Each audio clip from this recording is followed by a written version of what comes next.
Hello दोस्तों, कैसे हैं आप सब? देखिए, आज हम बात करने वाले हैं यदि पति के खिलाफ पत्नी ने 125 सीआरपीसी का केस फाइल कर दिया है और कोर्ट ने आपको उसमें मेंटेनेंस देने के आदेश पारित कर दिए हैं। उसके बाद आप मेंटेनेंस नहीं देते अपनी पत्नी को, तो तुरंत लड़की कोर्ट में आएगी और 125(3) में रिकवरी के लिए आप कोर्ट में आवेदन करेगी। उसके बाद कोर्ट आपके पास समन भेजेगा। समन भेजने के बाद अगर समन के बाद भी आप नहीं आते तो वारंट हो जाएँगे आपके। अगर आप वारंट के बाद भी नहीं आते हैं तो रिकवरी वारंट जारी होने के बाद में पुलिस आपको लेकर आएगी और कोर्ट में पेश करेगी। तो सपोज़ कीजिए अगर आप ऐसी स्थिति में अपनी पत्नी को मेंटेनेंस नहीं देते हैं, तो आपको अधिकतम कितनी सज़ा हो सकती है? तो इसके बारे में आज हम बात करने वाले हैं दोस्तों। दोस्तों, ये जो हमारा रिकवरी का जो आदेश है, ये पति पति के लिए एक मेंटली टॉर्चर काम करता है। या तो जेल जाइए इसमें, फिर मेंटेनेंस दे दिए, दोनों में से एक काम करना पड़ता है आपको। तो कुछ पति ऐसे होते हैं, वो बोल देते हैं कि हम जेल जाना पसंद करेंगे, लेकिन अपनी पत्नी को मेंटेनेंस नहीं देंगे।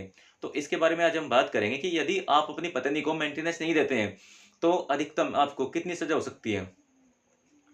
तो दोस्तों, जो हमारी सीआरपीसी की धारा 125(3) कहती है, अगर आप अपनी पत्नी को मेंटेनेंस नहीं देते और कोर्ट ने आपको आदेशित कर रखा है और कोर्ट के आदेश की कंप्लायंस नहीं करते हैं, यानी कोर्ट के आदेश का पालन नहीं करते हैं, तो कोर्ट ऐसे में आपको 1 महीने तक की सज़ा दे सकता है, यानी अधिकतम 1 मंथ की सज़ा आपको दे सकता है।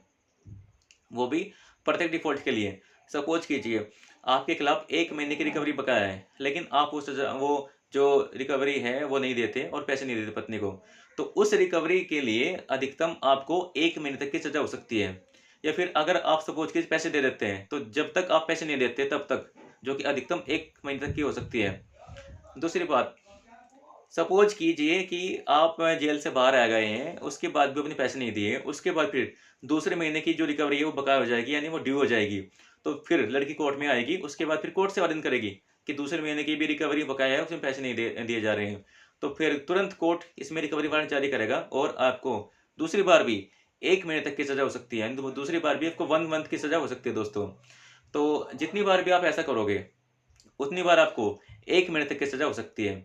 तो दोस्तों, आप सोचते हैं कि हम रिकवरी से बच जाएँगे और जेल काट लेंगे, तो ऐसा बिल्कुल भी संभव नहीं है। आपको प्रत्येक माह के लिए 1 महीने तक की सज़ा हो सकती है दोस्तों। तो अगर आपके खिलाफ भी 125 का केस फाइल किया गया है और कोर्ट ने आप को मेंटेनेंस देने के लिए आदेशित कर रखा है, तो उसके लिए सबसे आसान रास्ता दोस्तों यही है कि आप हाई कोर्ट चले जाइए और हाई कोर्ट में 482 यानी 482 में एप्लीकेशन लगाइए, जहाँ से आप रिकवरी की जो प्रोसीडिंग है, उसको स्टे कराने के लिए या फिर जो आपके खिलाफ मेंटेनेंस का आदेश पारित किए गए हैं, उसको कम कराने के लिए आवेदन कर सकते हैं। आप कोर्ट में बोल सकते हैं कि मेरी पत्नी पढ़ी-लिखी महिला है और अपना भरण-पोषण उठाने में समर्थ है बिल्कुल वो, या फिर एडल्टी में रह रही है। तो ये सारी बातें अगर प्रूव कर देते हैं, तो हो सकता है कि आपका जो मेंटेनेंस का आदेश पारित किया गया है, वो बिल्कुल ही खत्म हो जाए या फिर कम किया जा सकता है दोस्तों वो। तो अगर आपको सपोज़ कीजिए हाई कोर्ट से भी कुछ रिलीफ़ नहीं मिलता है, तो आप सीधा सुप्रीम कोर्ट भी अप्लाई कर सकते हैं दोस्तों। तो दोस्तों, लेकिन आपके लिए इसके लिए लड़ना पड़ेगा। ऐसा नहीं है कि आप जेल काट लोगे तो आप रिकवरी से बच जाओगे। वो आपको देनी ही पड़ेगी दोस्तों। तो दोस्तों, अगर आपको मेरे द्वारा दी गई यह जानकारी अच्छी लगी तो कृपया मेरे चैनल को सब्सक्राइब कीजिए और वीडियो को लाइक कीजिए दोस्तों। धन्यवाद दोस्तों।